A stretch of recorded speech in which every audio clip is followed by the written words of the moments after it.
Hey, y'all. Welcome to Catalyze. I'm Mary Esposito from the class of 2026, and this is David Gardner from the class of 88. We're here at the 2025 Alumni Forum in Chapel Hill, and this is our very first live recording of Catalyze. And I'm so excited to be able to do it with Mary Esposito. David, thank you so much for being here. It is my delight. How many alumni forums is this for you? I think this is 8. I think there have been 9, and I was definitely there for the first. I missed one, so it's such a special time, once every 3 years. And so to be here and see so many people, 700 plus for the first time, the largest, Chris Bradford, the largest gathering ever of Morehead-Cain scholars in one place. So special. Number 8. I could not agree more. This is actually my first one, so I'm super excited and grateful to be here. So today we're investing in something a little different. The wisdom you've built over 3 decades of breaking the rules. From co-founding the Motley Fool to reshaping how millions view investing, your story is all about risk, rule breaking, and lessons learned. For y'all, you can think of this conversation as a diversified portfolio. Some origin stories, a few bold bets, and long-term returns, of course. So, without further ado, let's dive in. David, you studied English and creative writing at UNC Chapel Hill during your time here. When did you first realize you had a tendency to break the rules? And was it during your time as a Morehead-Cain scholar? Thank you, Mary. I was, you prepped me a little bit, so I was ready for this question, and I'm glad I was, because I needed to think about when was the first time that I really broke the rules. And I think I can say with certainty now that it was accepting a Morehead-Cain scholarship. That really was, for me, and I think many people hearing us right now, that was the road less traveled. That was, I wouldn't say it's a risk, it was just mainly an amazing opportunity, but it was not what I was expecting to do junior year of high school at St. Mark's School in Southborough, Massachusetts. I'd applied early to Yale. I was excited about drama. I wasn't thinking about the stock market, and I was thinking about New England. And then all of a sudden, I got to come down to finalist weekend somewhere in March in Chapel Hill from frigid Southborough, Massachusetts, and everything changed. But that decision to go a totally different direction was definitely breaking the rules for me, and I think it's shared by a lot of people in the room. Mm-hmm. I can totally agree. I am in the inaugural cohort of the sophomore selection program, so it's also new for me too, and I did not plan to be here, but I could not be more happy. So I'm so glad we have that in common. One rule breaker to another, Mary. It's true, and I really love that there's the sophomore intake. I love that new innovation that Chris has brought for this program, and you're a living example of people who show up freshman year and are awesome. And I want to say, we won't talk about this, but I was pretty much not awesome my freshman year at UNC Chapel Hill. So it was the people who were awesome that really should have gotten and now are getting the scholarship. It sounds like these early lessons really set the stage. Let's now talk about when the stakes were a little higher and the risks were a little more real. In 1993, you and your brother Tom co-founded the Motley Fool, which originally started as a newsletter. That was a pretty radical move at the time. What was that leap like, stepping away from the safe path to start something brand new? Well, I was writing for Louis Rukeyser. Older hands in the room will recognize him as the longtime host of Wall Street Week on PBS, long-running show, and I was writing for the financial newsletter, and all of a sudden I realized this is not a good job. It's my first and only job, and I was only 3 months in, and I started going, I'm writing the back page of this financial newsletter, and I could pick any topic I wanted. So let's say discount brokers, which back in 1992 were a brand new thing. We could try Schwab and pay less to buy a stock than Merrill Lynch. And so I'd write that, and my article would come back edited. And the first half was an abridgment of what I'd written with any color, any fun, any pizzazz, any humor gone. And the second half was all the reasons that you wouldn't want to do discount brokers or Quicken, for those who remember back when Quicken showed up and we all of a sudden could track our expenses off our computer. So I would pick things that I thought were helpful, and then I would have this really boring article that came out, and I met with Sula, who was my editor between me and Rukeyser, and she said, well, Mr. Rukeyser's portion is the color. It's the fun. Our part needs to contrast with that. And I was thinking, we want to contrast with fun and color? And so somewhere around month 4, I said, I think I'm going to step away. And they said, stay on 2 more months. And so there I was in my mid-20s, the only job I'd ever had, I had not held down for 6 months. And my college career was unexceptional. I loved being here. I loved my summers. But so at that point, I think all I really could do was start a paper newsletter for our parents' friends. The only one who would pay us $48 a year, our parents' friends, for our thoughts. And that launched the Motley Fool. That's incredible. I've been following y'all for a long time. I actually use the Motley Fool, and I have been since I knew that you were a Morehead-Cain alum, which is like super crazy. I have a question. So you're known for investing in Amazon early and giving it as a good stock pick and holding it through the ups and downs. Do you credit those wins more to patience, preparation, when others doubted? I think, first of all, I think there are two things for any great investment. Getting in and then staying in. And those are different things. So I'll speak to both briefly. So I think that finding a company like Amazon or NVIDIA or Tesla or Netflix, the list goes on, of some of the great companies of our time, the innovators.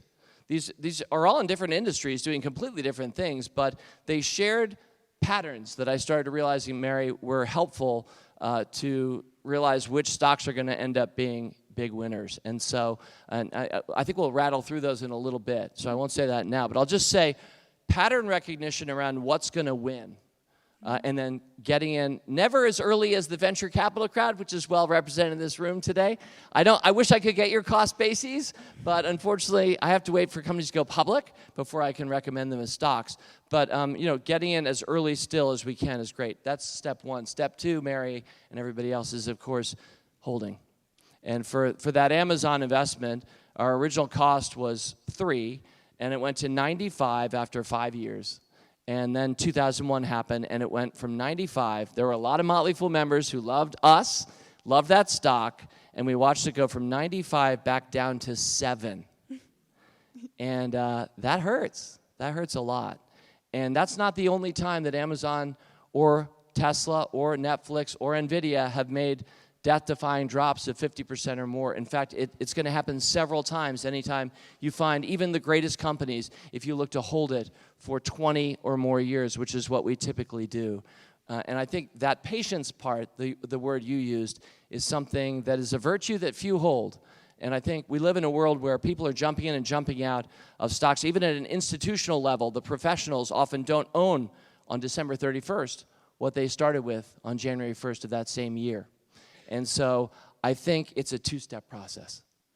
I could not agree more. I know how you feel about the dropping. I've been holding Palantir for a couple years. I also have a more long-term investment strategy as well, because I'm trying to retire like super nice and super early. So Well, we all want that for Mary. Am I right? by 30. More fun. Right. So I can move back in with my parents and spend tons of time with them. Right there. I mean, Palantir has been a monster winner. It is a stock that we have in our portfolio, not because of me, but because of my fellow Morehead classmate and lovely wife, Margaret, who said to me about a year and a half ago, what about Palantir? And I thought, you're right. And it has been a fantastic company, and it is volatile. Mm-hmm. And that's part of what you're recognizing. Rule breakers by nature, the Davids that challenge the Goliaths, are going to be volatile and look vulnerable at different points, even the best. I agree. And I'm glad that worked out for everyone who did follow your advice. Thank you, Mary. But let me ask you back. Why did you buy Palantir? Actually, let me ask you two questions really quickly. The first is, how did you even start investing? Because most people who are around your age don't have a portfolio yet. If they do, it often isn't with stocks. They might own funds or something else. So how did that start real quick? And then why Palantir? Okay, two dual-step questions. So I first started investing under a custodial account when I was still a teenager in high school. And this is going to sound scripted, but it's genuinely not. Like, I read your book, The Guide to Investing for Teens. No, this is a very full circle moment for me, like very much so. And I really wanted to bring my book to get it autographed, but my parents are renovating our house, so it's in a box somewhere. But anyways, I read your book, and there were the interactive activities in it. And so I was doing that, and I was doing the math, and I was like, you said I can make how much money? So that's when, I really got interested in investing, listening to y'all's podcasts, and also my grandfather was the one who suggested looking into Palantir because he had it in his portfolio, and so that's where I got the initial pick, and then I just did some due diligence and decided, I guess let's take a chance and let's see. That is absolutely fantastic. Congratulations. Now, I will say not every bold move pays off. Sometimes breaking the rules backfires. Can you name a time or share a time that breaking the rules didn't work, and how did you reframe that failure? Thank you. So I could answer that. I'm just going to pick one of these two. As an entrepreneur, I have any number of stories that I could tell, but I think we're really focusing on investing this time. So I'll just talk about failing and investing. And one of my favorite themes, losing to win. So a few years ago, I went back and looked at all the monthly selections I'd made for our Motley Fool Rule Breakers service. I was making 2 a month, every month, for a couple of decades.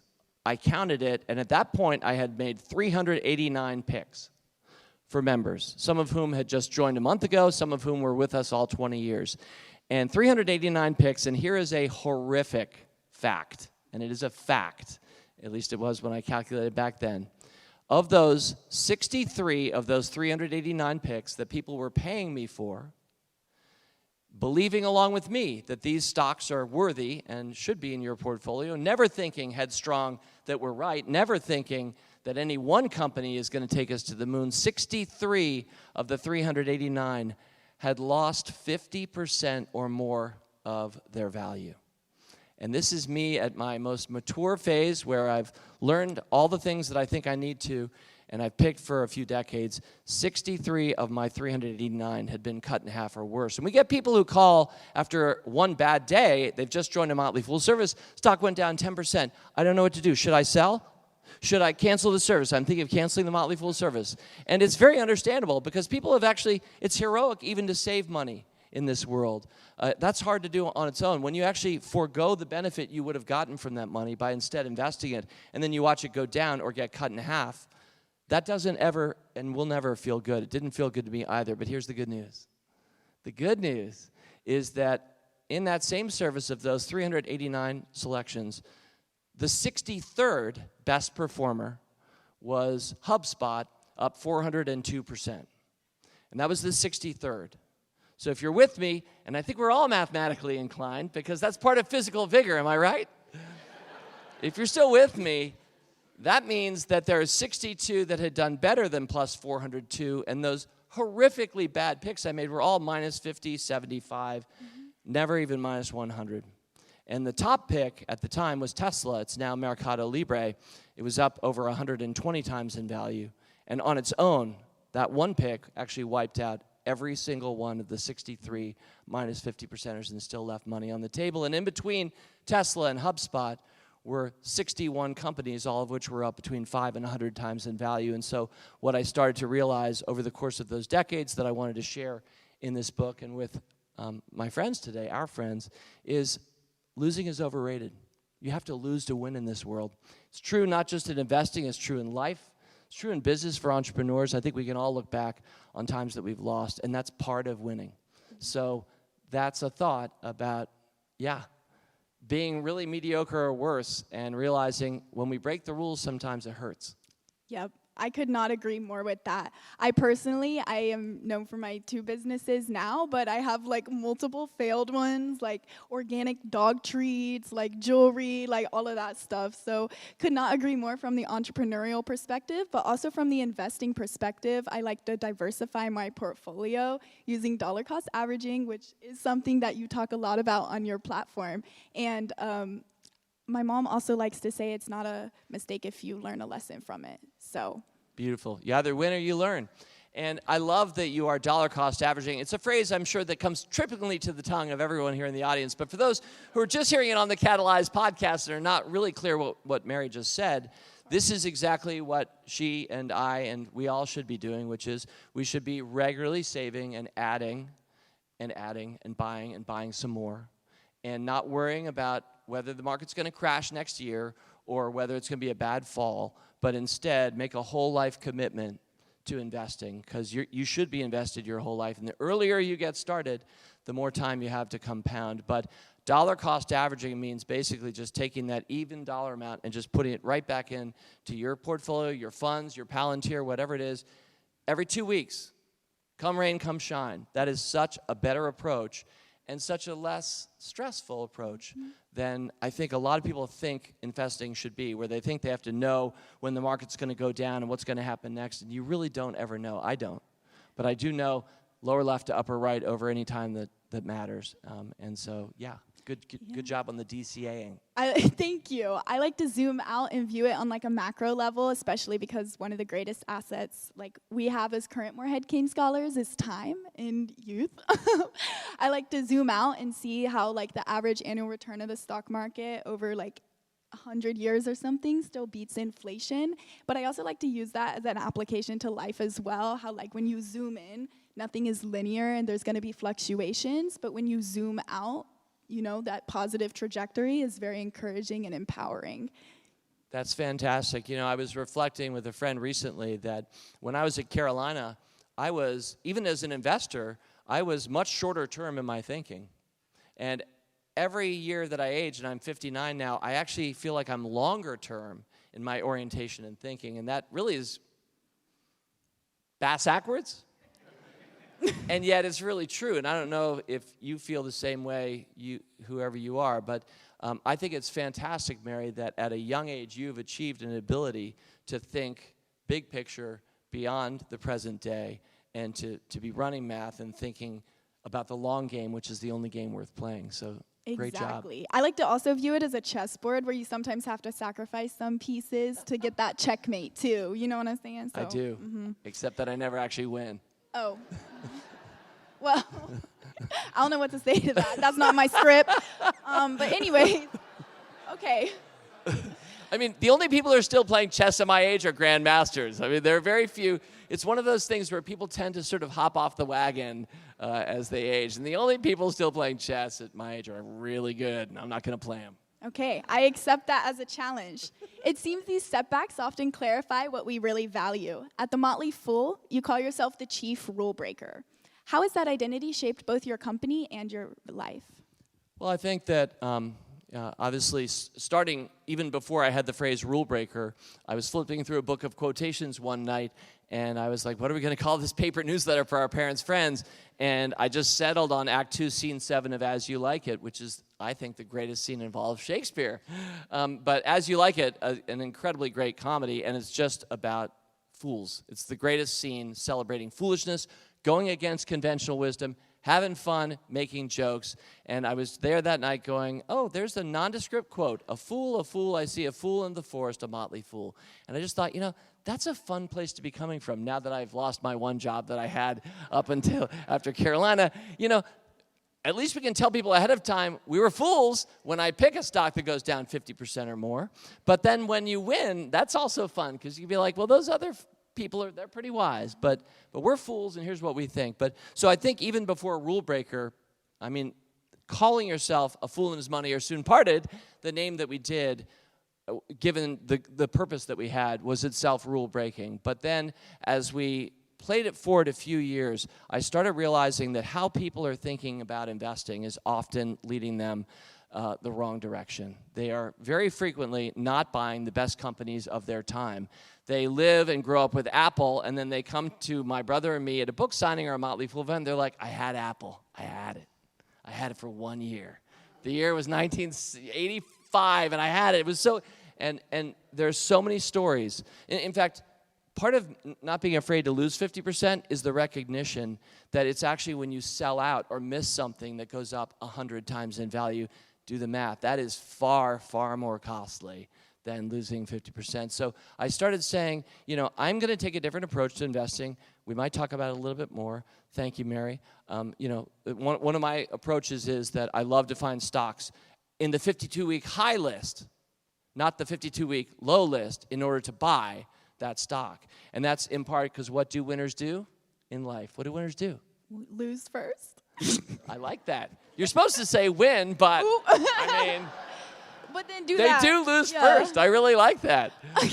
So, I mean, but in general, it's ironic to me that people look at a stock like Amazon or Nvidia, and they just look at the the graph over time, and yet they're not willing to buy at that moment in the graph. This doesn't work for Catalyze podcast, by the way. Sorry, visuals.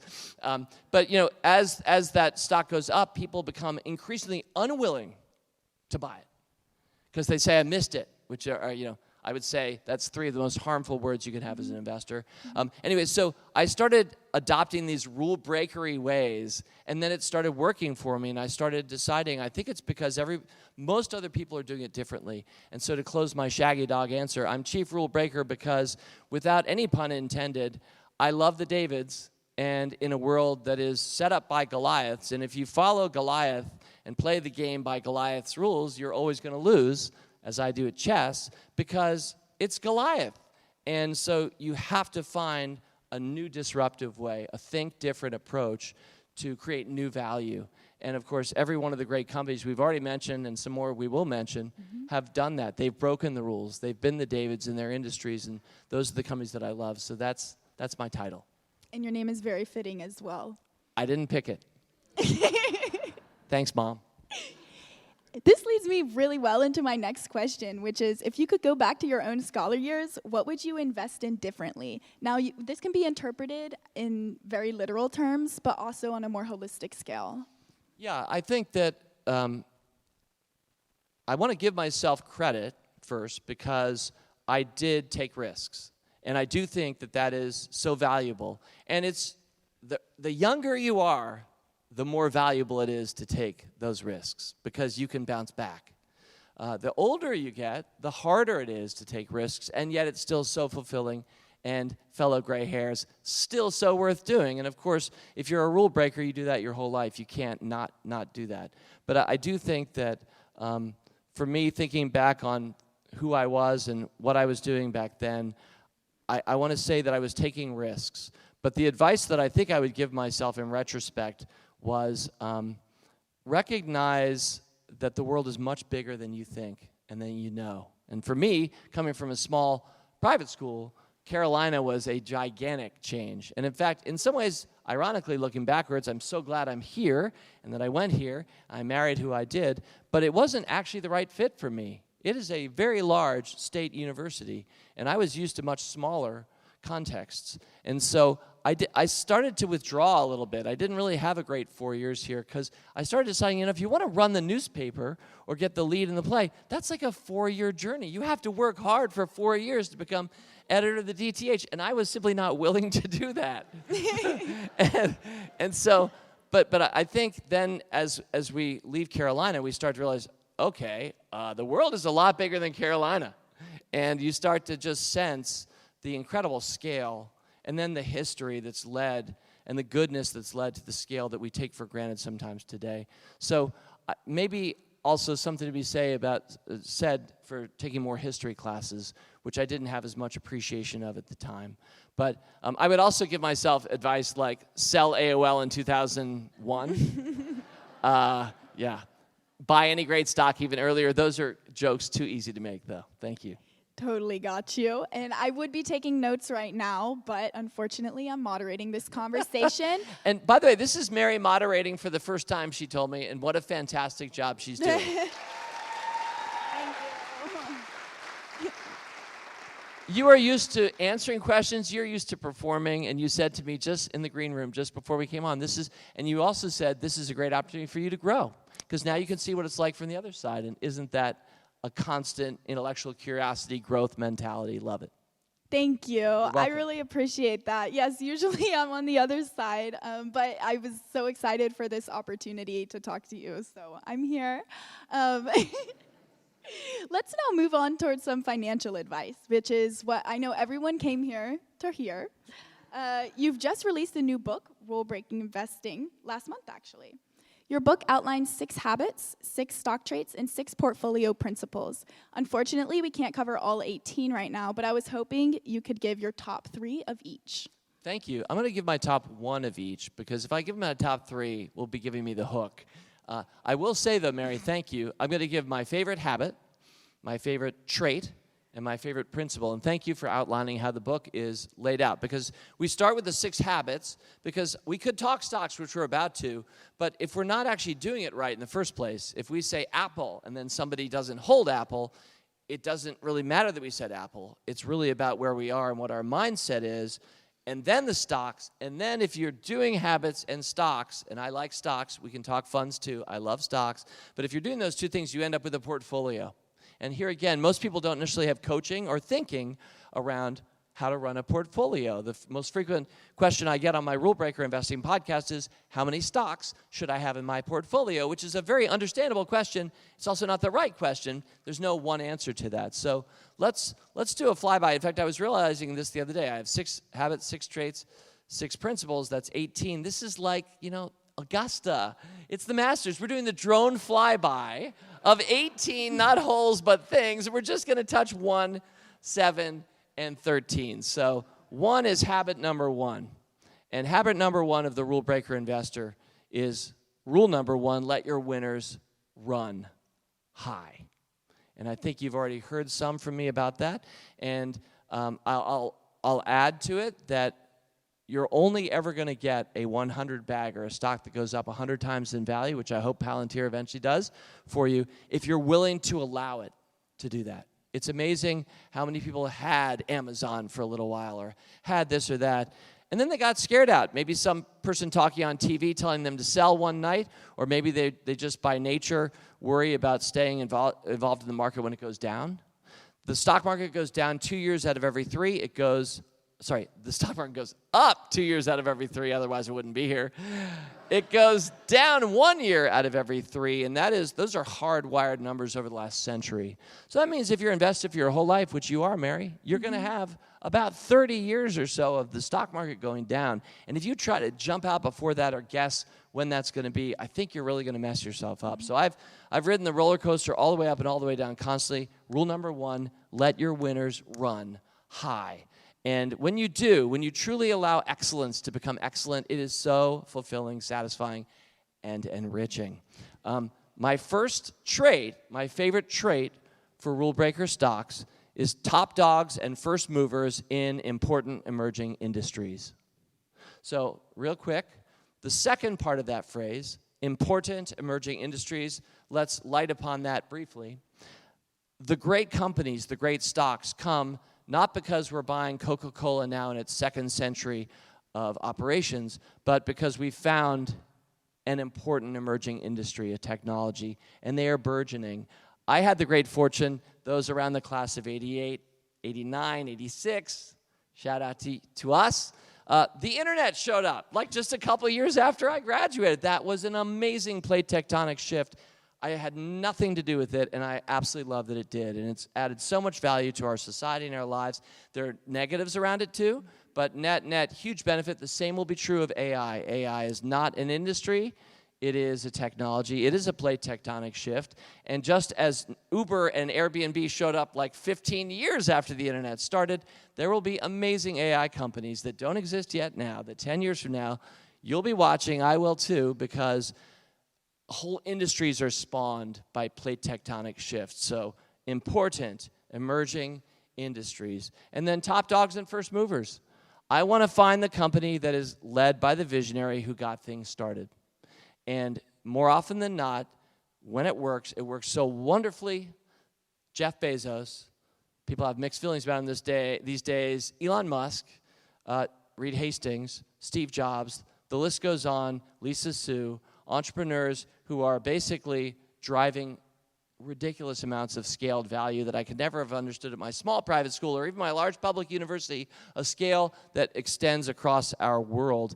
And these are the companies and the people that I want to be invested in. So top dogs and first movers. There's a great line about, I guess it's the Iditarod, if you're not the lead husky, the view never changes. And, I agree. I only want to have the lead huskies in my portfolio. And if you fish in a pond that's stocked with only the top dogs and first movers across every industry, the innovators in every industry, and just fish in that pond with your little fishing pole and mine too, we are finding and fishing the great companies. And it's amazing how few people are around that pool because they either are scared of new technologies or they've heard they should never buy Amazon because it'll never make money. I have a question. How do you identify these and keep these on your radar? With a little help from my friends. How did I find Palantir? How did you find Palantir? Both from friends, right? We're such social creatures, and part of the reason I love this forum and come back every single time, except I miss one, is you, people that I meet, old friends I get to see again, new friends that I meet each time. We benefit so much from spending time with bright people, the best people in the room that I can find in any given room have enriched my life so wildly. So yes, and I realize time's going to start running out. Mary, I should throw down my first principle of the Rule Breaker portfolio real quick, and that is to make your portfolio reflect your best vision for our future. And I really, truly believe that if every one of us is one-to-one with what we believe in this world, what we hope for, and we actually get our money deployed there, not only is it going to be much more fulfilling as that happens, but you're actually going to do a lot better than if you listen to somebody else who's giving you advice about funds or this or that thing, and you're not really sure what that is, but they're professionals, it's your money. I think if you make your portfolio reflect your best vision for our future, we all see different parts of the elephant, so we're each going to have different portfolios. That's portfolio principle number one. I love all your metaphors. I just want to give you a shout out for that. Thanks. And so it seems like if there's one thing we can walk away with today, it's this. Breaking rules isn't about reckless speculation, but about creating long-term value. David, you've given us a priceless return on investment this afternoon. I have one last question. What is your secret to success? Thank you for asking a question, Mary, that I set you up to ask me. First of all, I want to thank you for that, because not every moderator would be so generous. I told Mary, because we did a pre-interview, and she, prepared great questions. She brought everything today. And I said, Mary, at the end, I have a line that makes people laugh every time. So, if you want, you don't have to, but you could ask me what my 2 secrets to success are. And she just did that. Is this it? After I say this, are we done? I have get up and go? I have a little closing. Okay, good. I apologize that I'm going to make your closing anticlimactic because of how funny my closing line is. And I've had Moreheads who've come up to me, because I've done this before, and they're like, I use that one too now. And so here it is, a gift to us all. Mary, what did you want to hear from me? I wanted to know, what is your secret to success? Did you mean my 2 secrets to success? Your 2 secrets to success. Guys, I'm really nervous. Number 1, never tell everything you know. Thank you.